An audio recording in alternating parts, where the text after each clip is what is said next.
برادران اسلام، معزز سامعین، اپنی بعثت اور اسلام کے ایک وسیع خطۂ ارض پر پھیلنے کو آپ صلی اللہ تعالی علیہ وسلم نے قرب قیامت کی پہلی نشانی بتایا۔ جیسے جیسے قیامت قریب آتی رہے گی، دنیا کے حالات عجیب و غریب ہو جائیں گے اور تمام انسان انگشت بدندہ ہوں گے کہ یہ کیا ہو رہا ہے۔ چنانچہ صحیح مسلم کی روایت ہے، حضرت انس رضی اللہ تعالی عنہ بیان کرتے ہیں کہ رسول صلی اللہ تعالی علیہ وسلم نے فرمایا، مجھے اور قیامت کو ان دونوں کی طرح بھیجا گیا ہے۔ فرماتے ہیں کہ آپ صلی اللہ تعالی علیہ وسلم نے شہادت کی انگلی اور درمیان والی انگلی کو آپس میں ملا دیا۔ حضرت محمد صلی اللہ تعالی علیہ وسلم آخری نبی ہیں، آپ کے بعد کوئی اور نبی نہیں آنے والا۔ قیامت تک دنیا میں عدل و مساوات کے قیام کی ذمہ داری امت مسلمہ کی ہے۔ اسلام نے دنیا کے سامنے عدل و مساوات کا جو نظام پیش کیا ہے، اس سے تمام ظالموں، سرمایہ داروں، سود خوروں، چھوت چھات اور نسل پرستی میں یقین رکھنے والوں کو خطرہ ہے، اور یہ طاقتیں روز اول سے ہی اسلام کے خلاف صف آرا ہیں۔ حضرت محمد صلی اللہ تعالی علیہ وسلم نے اپنے سماج کے سب سے نچلے طبقے یعنی غلاموں کو اپنے ساتھ بٹھایا اور انہیں برابری کا درجہ دیا، تو اس وقت کے نسل پرست اور عدم مساوات کے عقیدے کو ماننے والے آپ صلی اللہ تعالی علیہ وسلم کے خلاف ہو گئے۔ آپ ہجرت کر کے مدینہ تشریف لائے تو وہاں عرب اکثریت میں ہونے کے باوجود یہودی مہاجنوں کے سامنے مجبور تھے۔ یہودی انہیں سود پر پیسہ ادھار دیتے تھے، اور انہوں نے ایک ایسا نظام بنا رکھا تھا کہ مدینہ کے دونوں قبائل اوس اور خزرج آپس میں دست و گریباں رہے، وہ معاشی طور پر کمزور رہے اور تجارت، زراعت، شادی بیاہ اور دیگر تقاریب کے لیے یہودیوں کے سامنے ہاتھ پھیلائیں۔ جب آپ صلی اللہ تعالی علیہ وسلم نے سود لینا اور دینا دونوں حرام قرار دے دیے اور ان قبیلوں میں ایسا سمجھوتا کرا دیا کہ وہ بھائی بھائی ہو گئے، تو یہودی تمام حقائق کو جانتے ہوئے کہ عرب میں ایک نبی آنے والا ہے، اس کی تمام نشانیاں واضح ہیں، آپ کے خلاف ہو گئے، کیونکہ وہ سودی نظام معیشت کو قائم رکھنا چاہتے تھے۔ لہٰذا انہوں نے اسلام کو ختم کرنے اور اس کے معاشی نظام کو نیست و نابود کرنے کی سازشیں شروع کر دیں۔ رسول اللہ نے ان کے ساتھ کئی امن سمجھوتے کیے، ان کی ریشہ دوانیوں کو نظر انداز کیا، یہاں تک کہ یہود نے آپ کو قتل کرنے کی ناپاک سازش تک کی، جس طرح آپ سے قبل 33 انبیاء کو وہ کر چکے تھے۔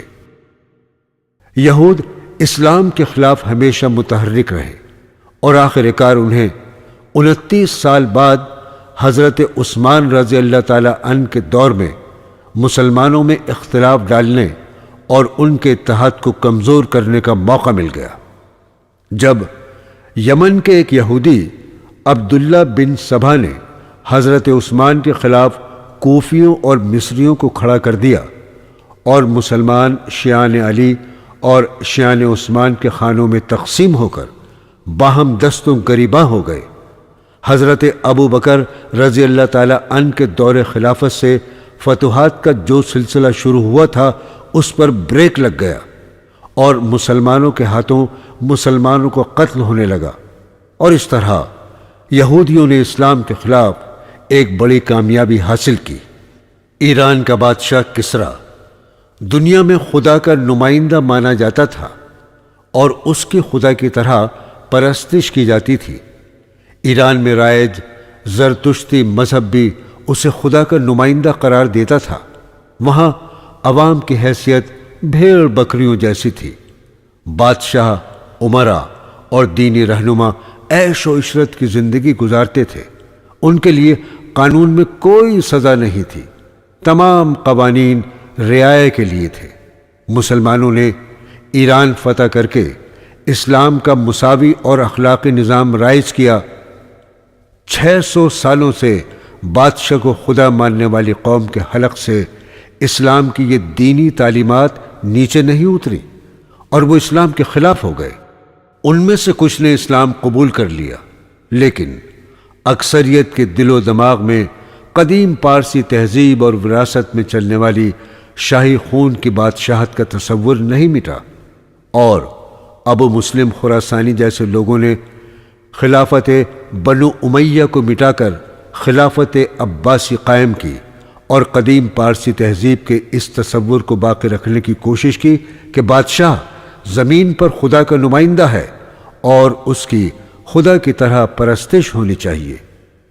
اس عقیدے نے اسلام کے مساوات و عدل قائم کرنے کے نظام کو زبردست نقصان پہنچایا، اور وہ خلافت جو انسانوں کی خدمت اور دنیا سے ظلم و ستم مٹانے کے لیے قائم کی گئی تھی، وہی خلافت غاصبانہ قبضے، ظلم و ستم، حکمراں طبقے کو ہر قسم کی رعایت دینے کا ذریعہ بن گئی۔ حجاز، آج کا سعودی عرب سے، اسلام نے باہر جڑیں پھیلائی تو وہاں کی مٹی میں زیادہ تر عیسائیت تھی۔ مسلمانوں نے سیریا، یروشلم، مصر، تیونس، آرمینیا، ترکی قسطنطینیہ، اسپین اور بحر متوسط کے جزائر رومی عیسائیوں سے چھینے تھے۔ اس لیے جس شدت سے اسلام کی مخالفت عیسائیوں نے کی، کسی اور قوم کی طرف سے نہیں ہوئی۔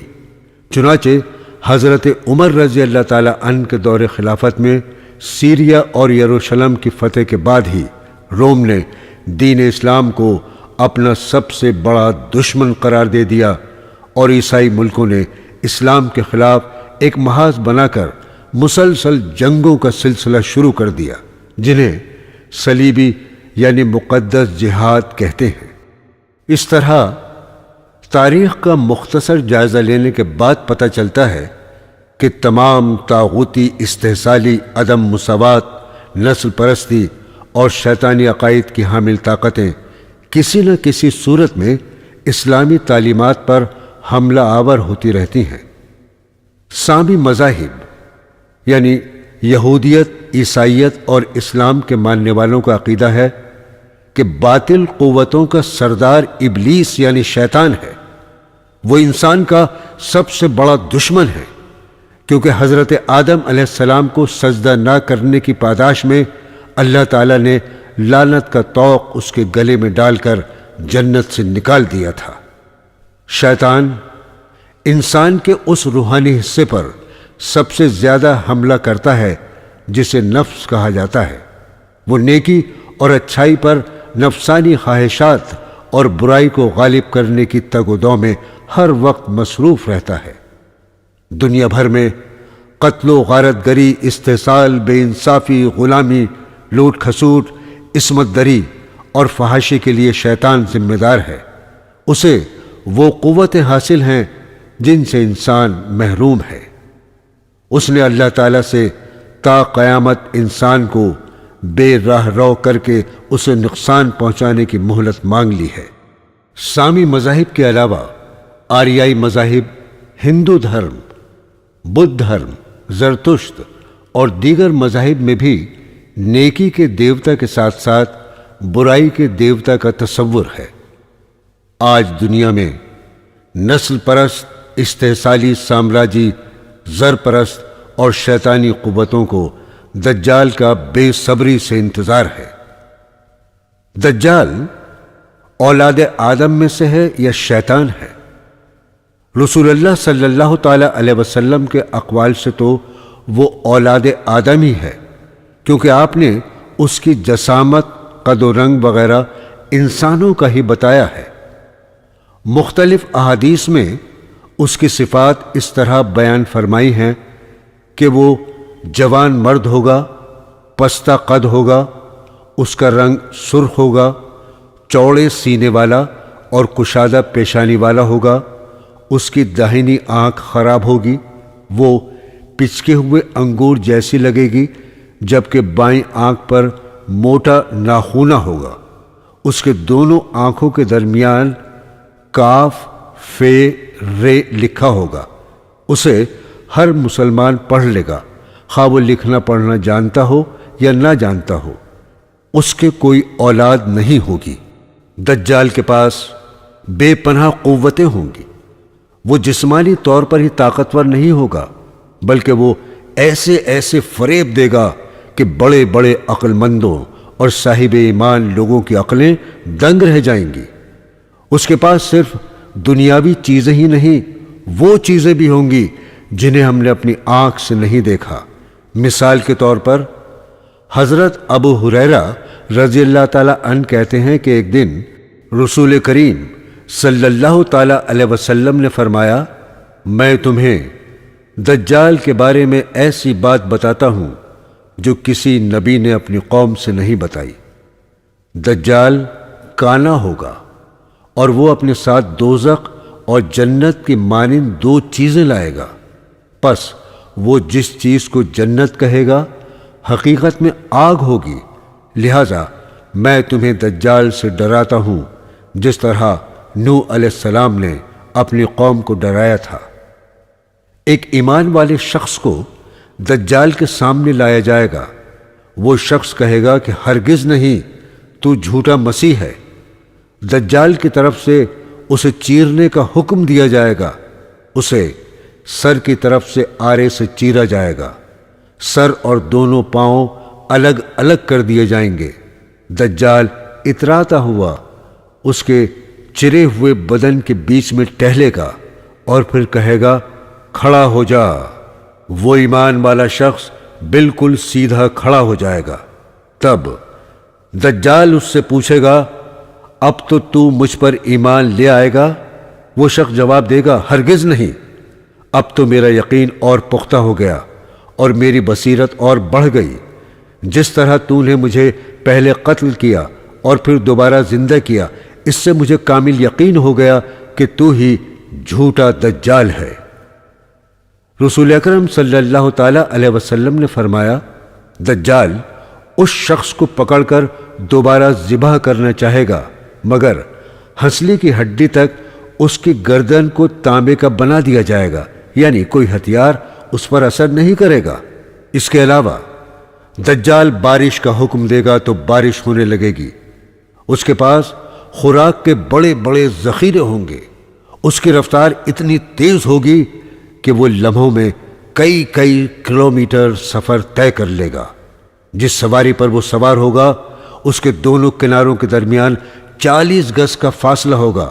ہمارا خیال ہے وہ سواری کوئی تیز رفتار جہاز ہوگا۔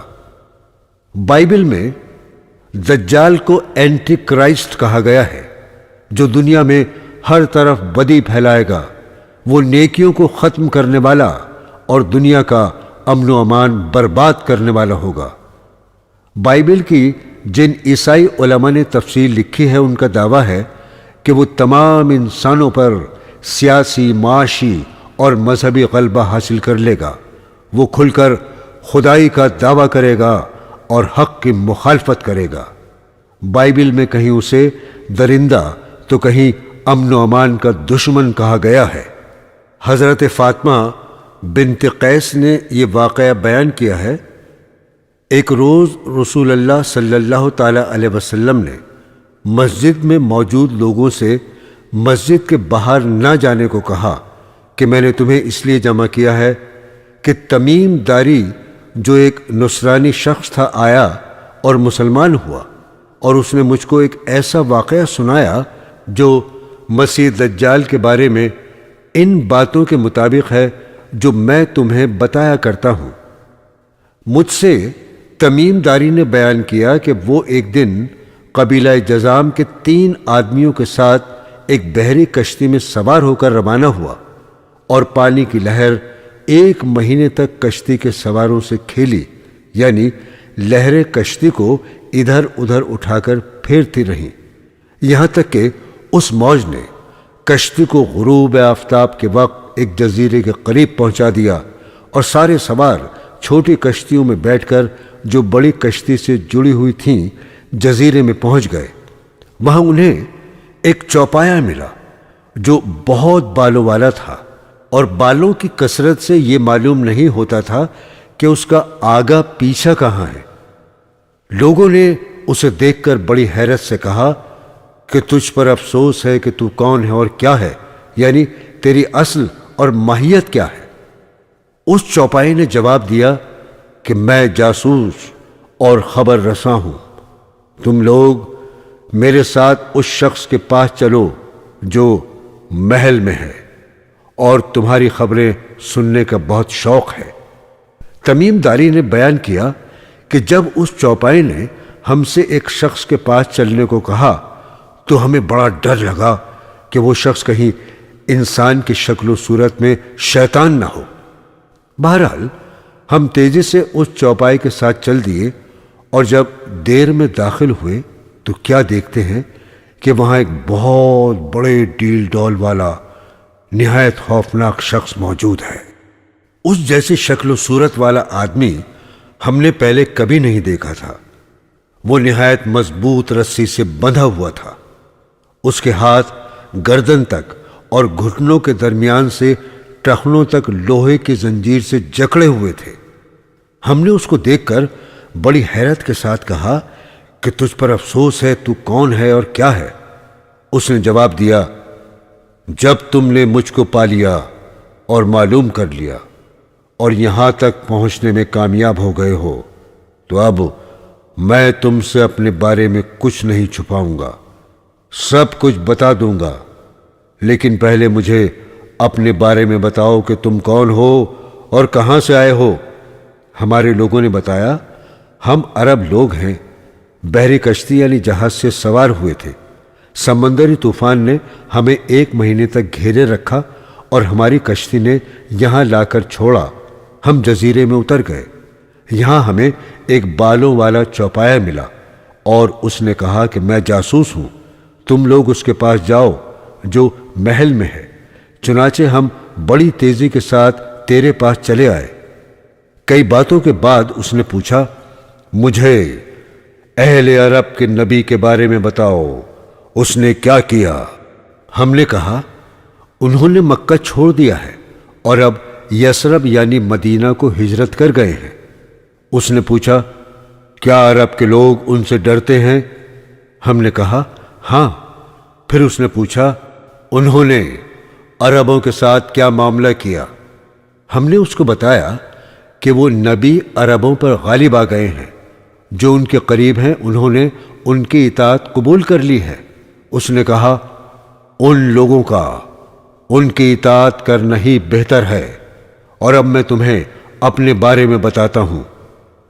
میں در حقیقت مسیح یعنی دجال ہوں، اور وہ زمانہ جلد آنے والا ہے جب مجھ کو نکلنے کی اجازت مل جائے گی۔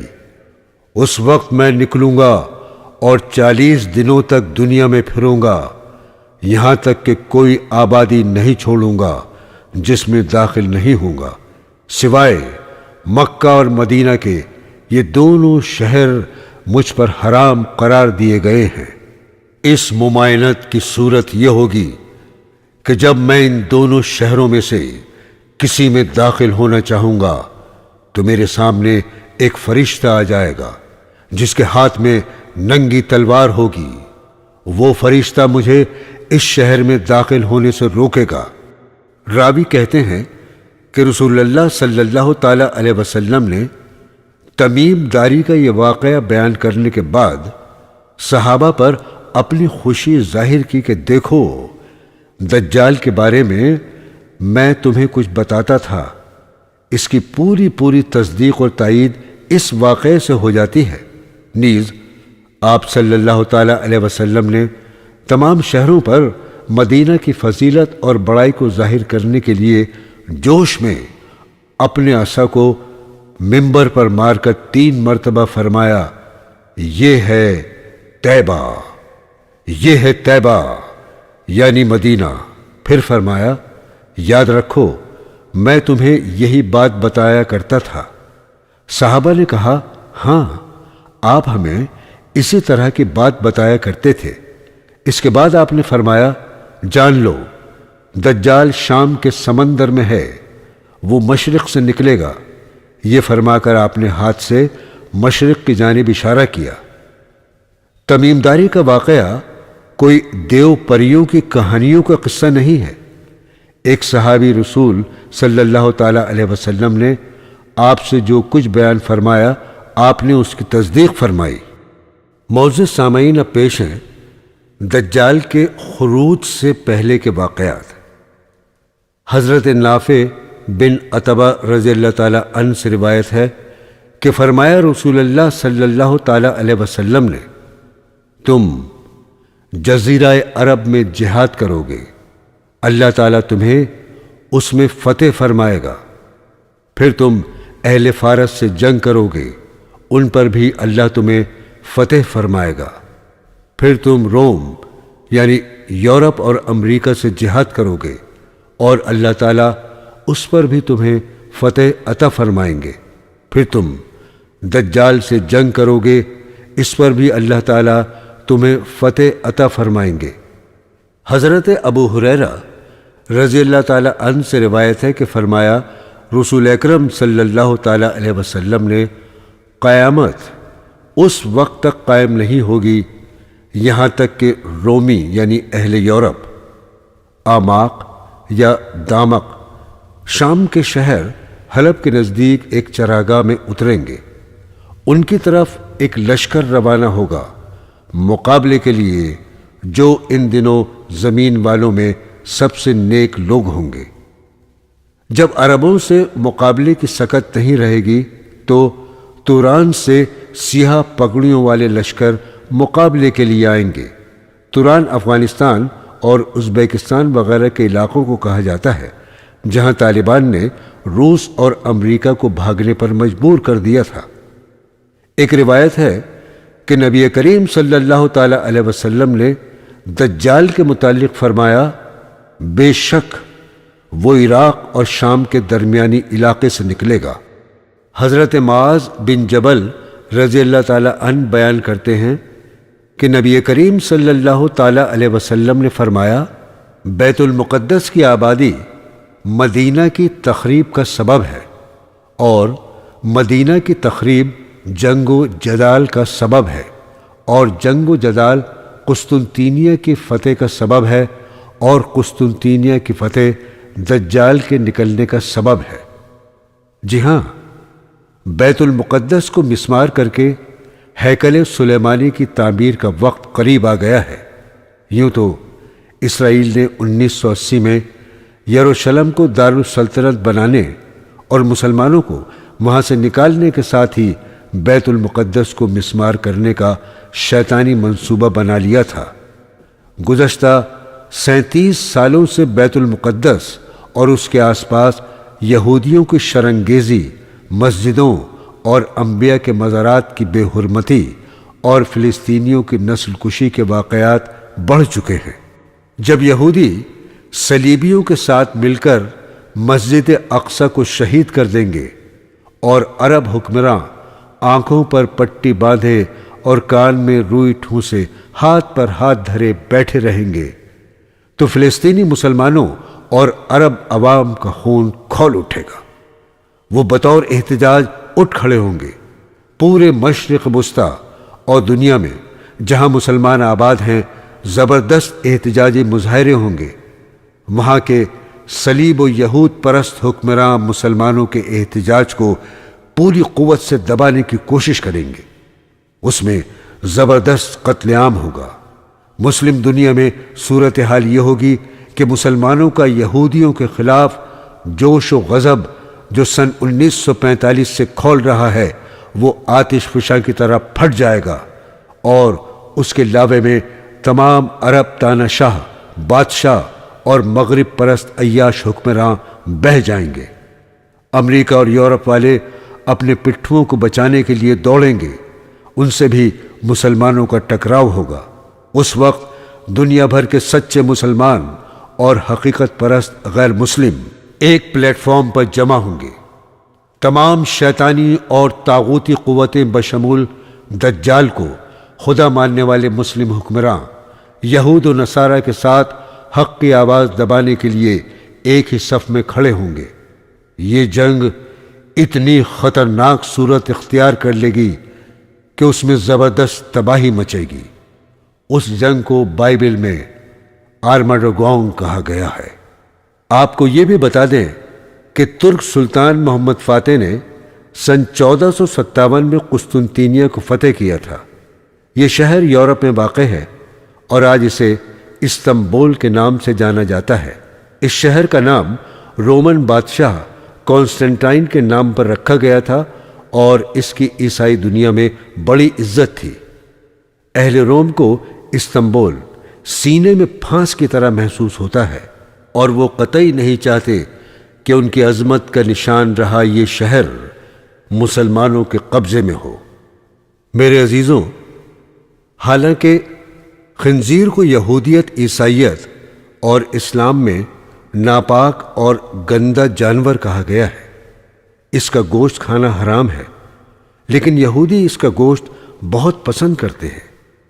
وہ اس کے گوشت کی وسیع پیمانے پر تجارت کرتے ہیں اور بھاری منافع کماتے ہیں۔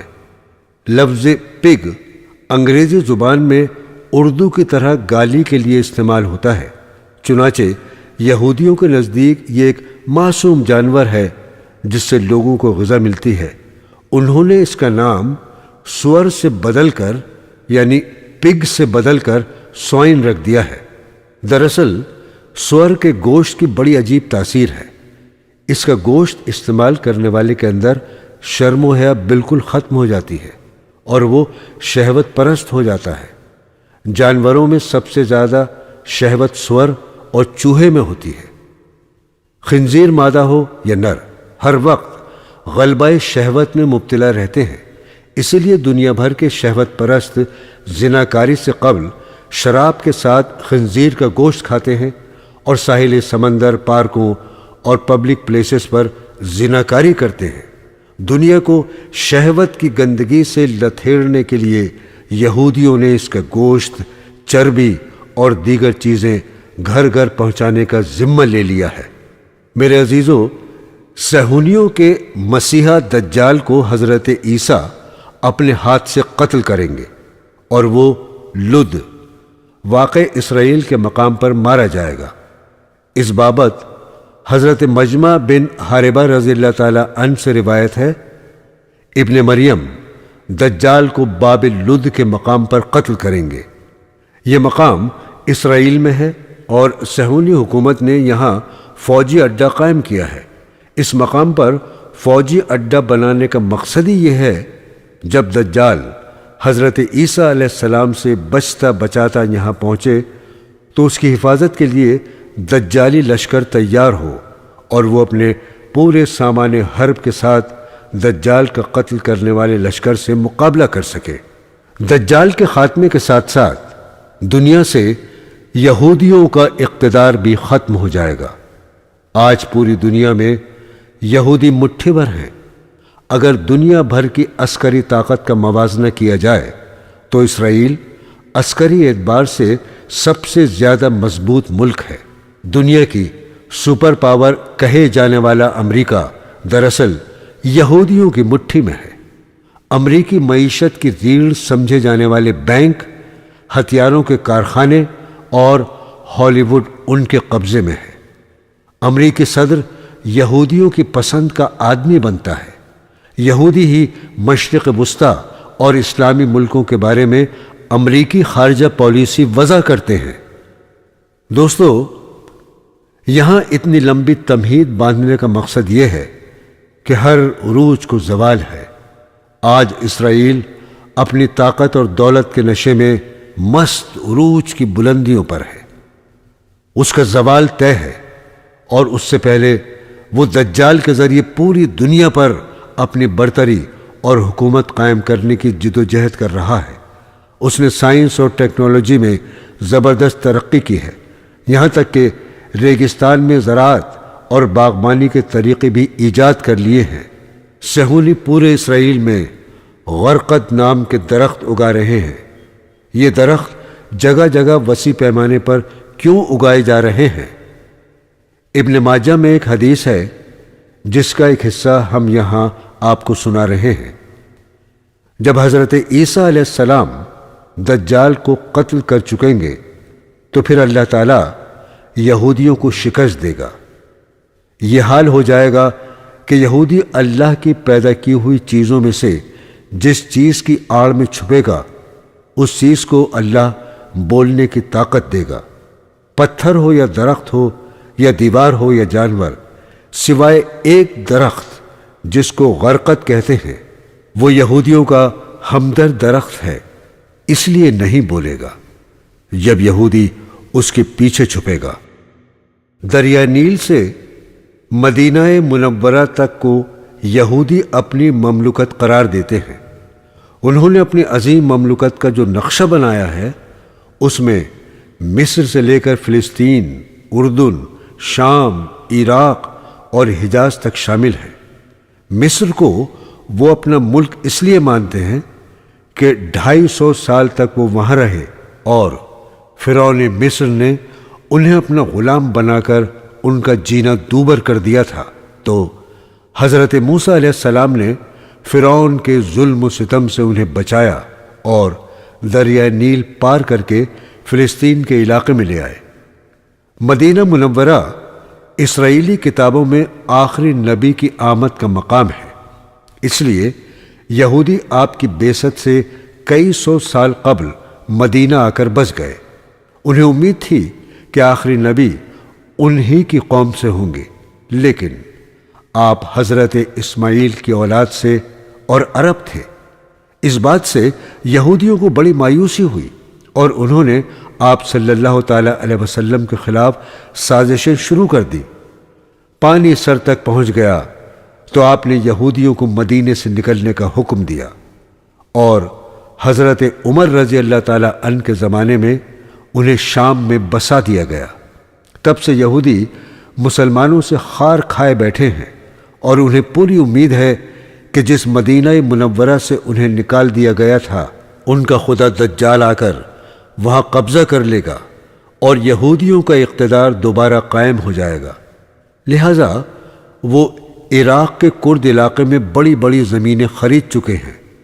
بدکار کرد آج کل ہر محاذ پر یہود و نصارہ کے ساتھ کھڑے نظر آ رہے ہیں اور عالم اسلام کے دشمن نمبر 1 بن چکے ہیں۔ دجال کے آنے سے قبل عیسائیوں اور مسلمانوں کے بیچ زبردست جنگ ہوگی۔ آج شام اور عراق پر قبضہ کرنے کے لیے مغربی طاقتیں کبھی مسلمانوں کو آپس میں لڑاتی ہیں تو کبھی ہیلے بہانے کر کے خود چڑھ دوڑتی ہیں۔ مسلم ملکوں میں مسلمانوں کے خلاف ہتھیار اٹھانے والے دراصل عیسائیوں اور یہودیوں کے ایجنٹ ہیں۔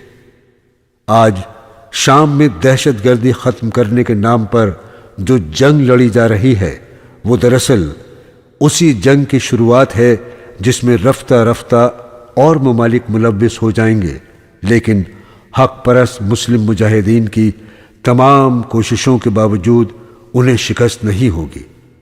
ابو ہریرہ رضی اللہ تعالی عنہ سے مروی ہے کہ مسلمانوں کا خیمہ فسطاط جنگ کے روز غوطہ یعنی دمشق میں ہوگا، جو مدائن شام کے بہتر علاقوں میں سے ایک ہے۔ رسول اللہ صلی اللہ تعالی علیہ وسلم نے فرمایا، ایک زمانہ آئے گا جب عربوں کی تعداد کم ہو جائے گی اور توران سے سیاہ جھنڈے اور صافوں والے مجاہدین آئیں گے۔ اس وقت عربوں کو چاہیے کہ ان کا ساتھ دیں۔ توران دراصل ایران سے متصل علاقوں کو کہا جاتا تھا، جہاں آج افغانستان، ازبکستان اور تاجکستان ہے۔ آج کل امریکہ اور اس کے صلیبی حواریوں کے خلاف سب سے زیادہ سخت جنگ افغانستان میں لڑی جا رہی ہے۔ امریکہ اور اس کے صلیبی حواری اپنی تمام جنگی ٹیکنالوجی اور مظالم کے نئے نئے طریقوں کے باوجود افغان مجاہدین کا حوصلہ پست نہیں کر پائے۔ افغانستان سے متصل ہی تاجکستان ہے، جس نے روس کے خلاف طویل جدوجہد کے بعد آزادی حاصل کی ہے۔ افغان مجاہدین کے ساتھ بڑی تعداد میں تاجک اور ازبیک مجاہدین بھی شامل ہیں، اور یہ لوگ صلیبی امریکہ اور دوہرے روس کے خلاف بڑے سخت ہیں۔ عام طور پر یہ مجاہدین بھی سیاہ پگڑی باندھتے ہیں۔ بہت ممکن ہے کہ ایک روز یہ امریکہ اور اس کے حواریوں کو اس علاقے سے بھاگنے پر مجبور کر دیں کہ وہ دوبارہ یہاں گھسنے کی کوشش نہ کریں۔ یہی مجاہدین ایران اور عراق پار کر کے شام پہنچیں گے اور وہاں صلیبی اور یہودی لشکر کے خلاف برسر پیکار مجاہدین کی مدد کریں۔ رسول اللہ صلی اللہ تعالی علیہ وسلم نے یہ بھی خبر دی ہے کہ قیامت کی نشانیوں میں سے یہ بھی ہے کہ درندے، وحشی جانور باتیں کرنے لگیں گے۔ انسان کا کوڑا، جوتے کا تسمہ اور انسان کی ران باتیں کریں گے۔ یہ تو آپ دیکھ ہی رہے ہیں کہ ٹیکنالوجی نے اس قدر ترقی کر لی ہے کہ telephone, tape recorder, radio, loudspeaker, computer اور موبائل فون جو جمادات میں شامل ہیں بول سکتے ہیں۔ اب تو ایسے کمپیوٹر بننے لگے ہیں جو بات کر سکتے ہیں۔ انتہائی باریک مائکروفون آج بٹن، کپڑوں اور لاکٹ اور بالوں میں چھپائے جا سکتے ہیں۔ ان کے ذریعے بات چیت کی جا سکتی ہے۔ ہو سکتا ہے آئندہ اس سے بھی زیادہ ترقی یافتہ ٹیکنالوجی ایجاد ہو جائے اور صرف آواز کی لہروں کو پتھروں، درختوں اور دیگر جمادات میں داخل کر کے ان سے آوازیں نکلوائی جائیں۔ جہاں تک جانوروں کی بات کرنے کا سوال ہے تو مختلف جانوروں کے حلق میں موجود ووکل کارڈز نام کے عضو پر ریسرچ کی جا رہی ہے اور اس میں تبدیلی کر کے انہیں انسانی بولی سکھائی جا رہی ہے۔ اس کے علاوہ ہمارے دماغ کا جو حصہ گفتگو کو کنٹرول کرتا ہے، اس کے خلیات ان جانوروں کے دماغ میں ڈال کر جن کی زبان کی بناوٹ انسانوں جیسی ہے، ان کو انسان کی طرح بولنے کی تربیت دی جا رہی ہے۔ معزز سامعین، دجال کے نکلنے سے 3 برس پہلے قحط پڑے گا اور ان 3 سالوں میں لوگ سخت تکلیف اٹھائیں گے۔ پہلے سال اللہ تعالیٰ یہ حکم کرے گا کہ آسمان 2/3 بارش کو روک لے اور زمین کو یہ حکم کرے گا کہ 1/3 پیداوار روک لے۔ پھر دوسرے سال اللہ تعالیٰ آسمان کو یہ حکم کرے گا کہ 2/3 بارش کو روک لے اور زمین کو یہ حکم کرے گا کہ 2/3 پیداوار روک لے۔ پھر تیسرے سال اللہ تعالیٰ آسمان کو یہ حکم کرے گا کہ بالکل پانی نہ برسائے، 1 قطرہ بارش نہ ہوگی، اور زمین کو یہ حکم کرے گا کہ 1 دانہ نہ اگائے۔ پھر گھاس تک نہ اگے گی، نہ کوئی سبزی۔ آخر کھر والا جانور جیسے پالتو مویشی کوئی بھی باقی نہیں رہے گا، سب مر جائیں گے مگر جو اللہ چاہے۔ آپ دیکھ ہی رہے ہیں کہ کس طرح گلوبل وارمنگ کے سبب دنیا کا درجہ حرارت تیزی سے تبدیل ہو رہا ہے۔ کہیں بالکل سوکھا ہے تو کہیں زبردست سیلاب۔ انسانوں نے زیادہ پیداوار کے لالچ میں اس قدر کیمیاوی کھادوں کا استعمال کیا ہے کہ زمین کی پیداوار کم ہو رہی ہے۔ امریکہ اور آسٹریلیا جیسے ممالک جو بڑے پیمانے پر گیہوں برآمد کرتے ہیں، ان کے یہاں گیہوں کی پیداوار 15% کم ہو گئی ہے۔ پوری دنیا میں موسم کی تبدیلی کے سبب فصلیں تباہ ہو رہی ہیں اور لوگ کھانے پینے کے سامان کی قلت کا سامنا کر رہے ہیں۔ ماہرین کا دعویٰ ہے کہ سن 2025 تک گلوبل وارمنگ کے سبب حالات مزید خراب ہو جائیں گے۔ دوستو، آج دنیا میں جو بھی خرید و فروخت ہوتی ہے وہ ڈالر یعنی امریکی کرنسی کے ذریعے ہوتی ہے۔ امریکی کرنسی پر دجال کا تکونا پیرامڈ اور آنکھ چھپی ہوئی ہے۔ دنیا بھر میں یہودی بینک اپنا رسم و رسوخ بڑھا رہے ہیں۔ ایک زمانہ آئے گا جب کرنسی کے بدلے صرف کریڈٹ کارڈ چلیں گے، اور وہ زمانہ آ گیا ہے۔ کارڈ حاصل کرنے والے کو اپنی چھوٹی سے چھوٹی معلومات بینک کو دینی ہوگی، جو دی جا رہی ہے۔ بغیر معلومات دیے کریڈٹ کارڈ نہیں بنے گا۔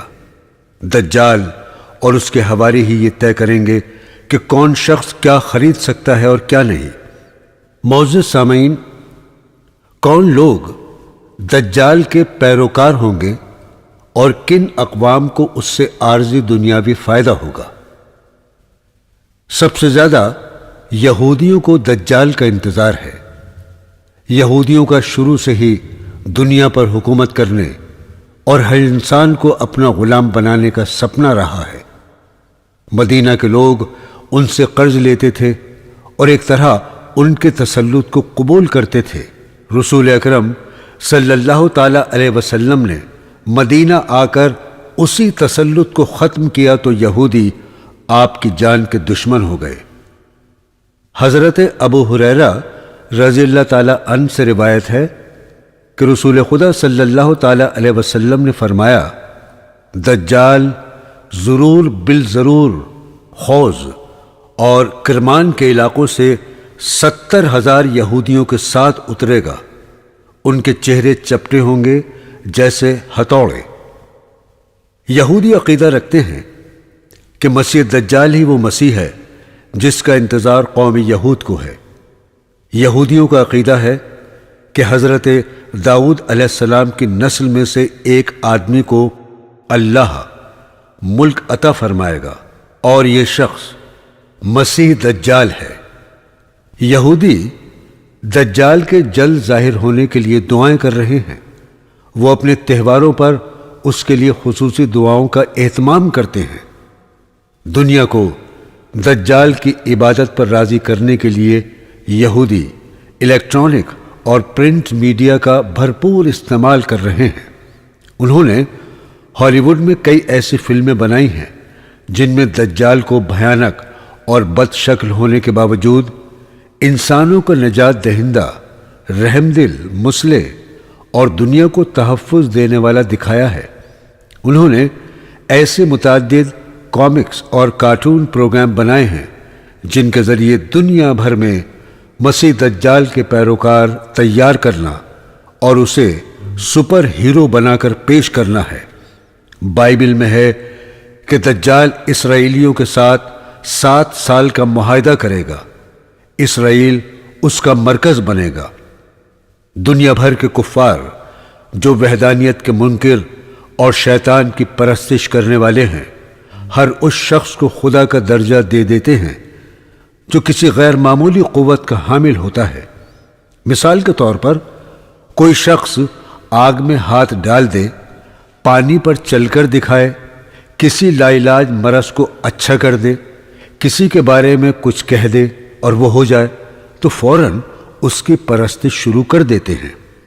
اس کے علاوہ لوگ ان جانوروں تک کی پرستش کرنے لگتے ہیں جن کے کسی عضو میں کوئی خرابی ہوتی ہے۔ یہاں تک کہ ان ضعیف الاعتقاد لوگوں کا ایک طبقہ عقل و سمجھ کو بالائے طاق رکھ کر فلم کاروں، سیاستدانوں، کھلاڑیوں، مالداروں کو بھگوان مان کر ان کے مندر بنا لیتا ہے اور ان کی پرستش کرنے لگتا ہے۔ اگر ایسے لوگوں کے سامنے کوئی شخص بارش لا کر دکھا دے یا مردہ کو زندہ کر دے تو وہ بلا تردد اسے خدا مان لیں گے اور یہی سمجھیں گے کہ خدا خود زمین پر اتر آئے ہیں۔ تو ایسے لوگ بھی دجال کی عجیب و غریب طاقتوں کو دیکھ کر اس کے پیروکار بن جائیں گے۔ حضرت ابو بکر رضی اللہ تعالی عنہ بیان کرتے ہیں کہ فرمایا رسول اللہ صلی اللہ تعالی علیہ وسلم نے، دجال مشرق کے ایک علاقے سے نکلے گا جس کا نام خراسان ہے۔ اس کے ساتھ ایسے لوگ ہوں گے جن کے چہرے گویا تہ بتہ ڈھالے ہیں۔ بائبل میں بھی اس بابت آیات ہیں جن میں لکھا ہے، وہ ڈریگن کی پرستش کرتے ہیں، حیوان یعنی دجال کو قوت پہنچانے کے لیے، اور وہ دجال کی پوجا کرتے ہیں۔ کیا کوئی حیوان یعنی دجال جتنا طاقتور ہے؟ وہ دعویٰ کرتے ہیں کہ اس کے مقابلے کی کون اہلیت رکھتا ہے۔ بائبل میں ہے، دجال کے پاس اپنی کوئی قوت نہیں ہوگی بلکہ اسے یہ قوت اور معجزے شیطان دے گا، اور شیطان اسے دے گا اپنی قوت اور بے پناہ اختیارات۔ یہاں ایک بات واضح کر دیں، مشرق میں جاپان سے لے کر تبت تک ڈریگن کی پوجا ہوتی ہے۔ وہی سب سے بڑا دیوتا سمجھا جاتا ہے، اور ڈریگن کو جاپان، کوریا، چین، منگولیا، نیپال، ہانگ کانگ، تبت، کمبوڈیا، میانمار اور تھائی لینڈ میں مختلف ناموں سے یاد کیا جاتا ہے۔ ہر تہوار پر لوگ اس کی کٹ پتلی بنا کر یا ماسک پہن کر نکلتے ہیں۔ ان کے یہاں ڈریگن کے پاس زمین پر سب سے زیادہ قوت ہے۔ ہالی ووڈ میں ڈریگن کے ماننے والوں کو یہودیوں کے حق میں ہموار کرنے کے لیے کئی فلمیں بنائی گئی ہیں، جن میں ڈریگن کو انسانوں کا دوست اور مددگار دکھایا گیا ہے۔ اس لیے بہت ممکن ہے کہ جب دجال ظاہر ہو تو یہ اقوام بھی اس کے ساتھ کھڑی ہوں اور اپنا ڈریگن تسلیم کر لیں۔ شاید یہی وجہ ہے کہ شیطانی قوتیں بڑی تیزی سے چین کو ایک طاقتور ملٹری اور معاشی قوت بنا رہی ہیں۔ مشرقی ایشیا میں چین کا اثر بڑھتا جا رہا ہے اور اسلامی دنیا کے خلاف اس کی دشمنی کسی سے پوشیدہ نہیں ہے۔ سنکیانگ میں چینیوں نے مسلمانوں کا جینا دوبر کر دیا ہے۔ وہاں داڑھی رکھنے، پردہ کرنے، نماز ادا کرنے اور روزہ رکھنے پر پابندی ہے۔ بہنوں اور بھائیوں، دجال عورتوں کو اپنے فریب میں مبتلا کرے گا، انہیں آزادی نسواں، مساوات اور فحاشی کے ایسے ایسے راستے دکھائے گا کہ عورتوں کی بڑی تعداد اس کی پیروکار ہو جائے گی۔ یہ کام بھی پچھلے 100 سال سے یہودی دنیا بھر میں آزادی نسواں کے نام پر بخوبی کر رہے ہیں۔ یہودیوں کے ہاتھوں میں یورپ اور امریکہ کی فیشن انڈسٹری ہے۔ انہوں نے بڑی عیاری سے عورتوں کے لیے نیم برہنہ لباس، مساوات اور جنسی آزادی کے فریبی نعرے دیے ہیں۔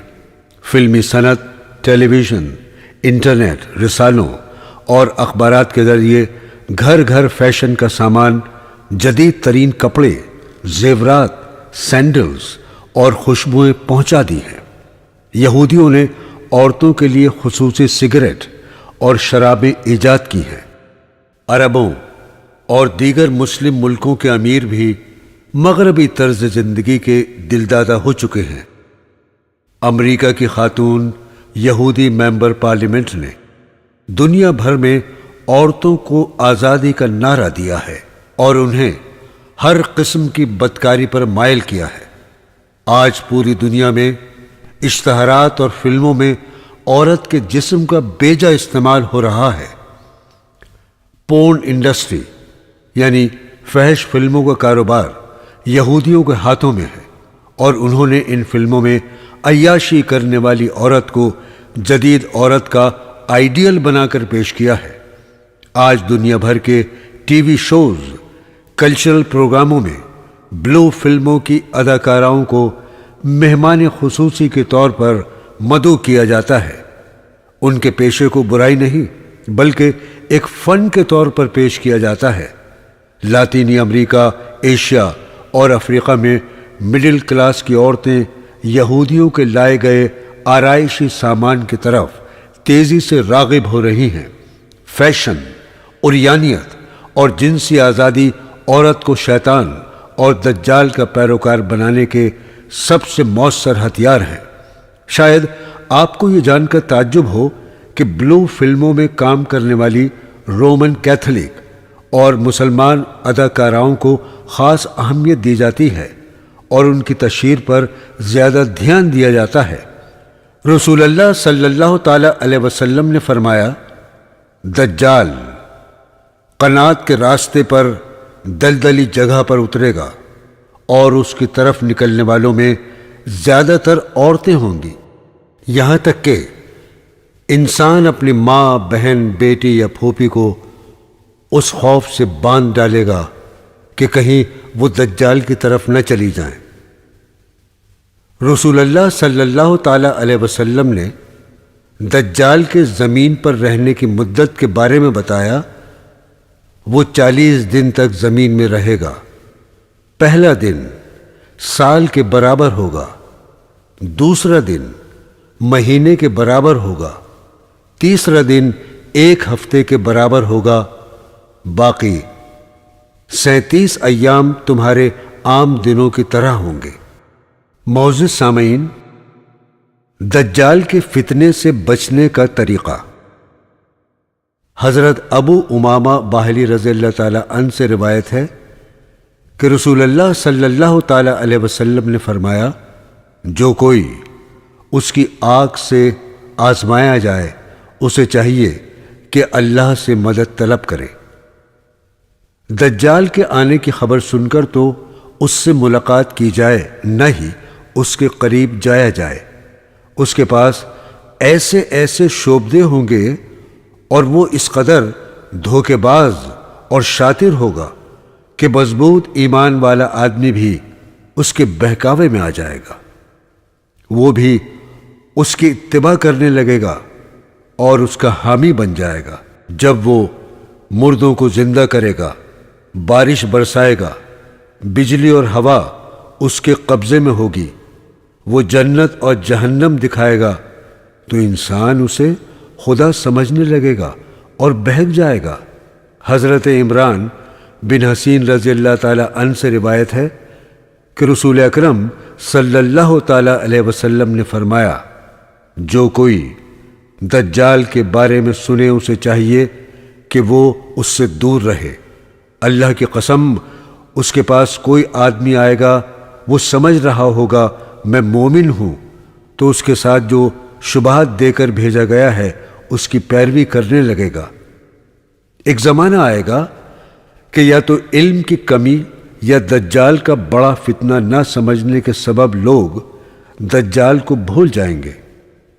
رسول اللہ صلی اللہ تعالی علیہ وسلم نے فرمایا، دجال اس وقت تک نہیں نکلے گا یہاں تک کہ لوگ اس کا ذکر کرنا بھول جائیں گے۔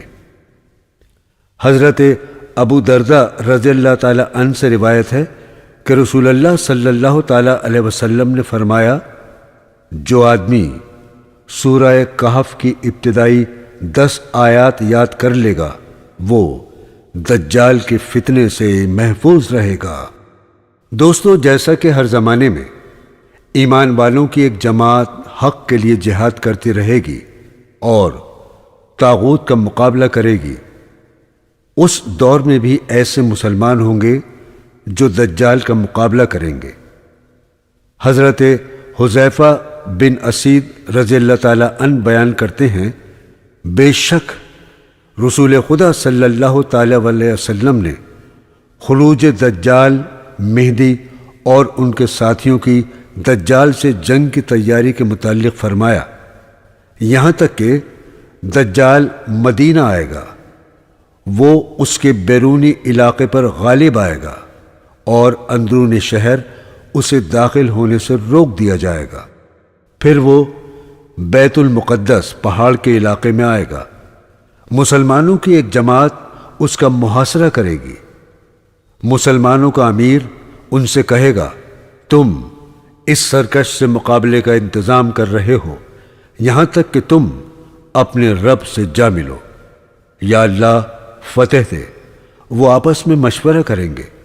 جب صبح ہوگی تو حضرت عیسیٰ علیہ السلام ان کے ساتھ نازل ہو چکے ہوں گے۔ ایک اور حدیث ان ایمان والوں کے بارے میں ہے، مسلمان جنگ کے لیے اپنی صفوں کو درست کر رہے ہوں گے اور نماز کی اقامت ہو جائے گی تو عیسیٰ ابن مریم نازل ہوں گے۔